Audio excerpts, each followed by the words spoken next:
আজকে যদি কারিনা বেঁচে থাকতো তাকে আমি দেখাতে পারতাম যে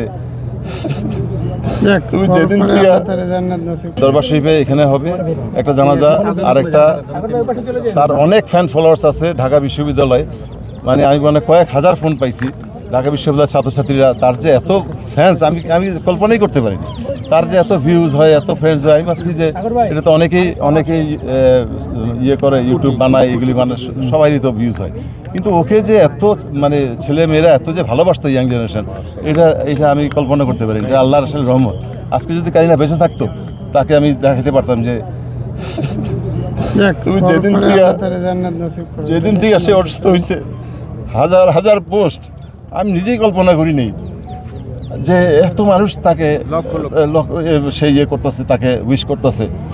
তো এই যে একটা ভালোবাসা মানুষের, এই ছাত্রছাত্রীরা ভালোবাসা আমাকে বলছে যে একটু শহীদ মিনারে আসবেন আপনি গজেরা যাওয়ার আগে, কারণ এখান থেকে আমরা ইয়ে করে গজেরা চলে যাবো।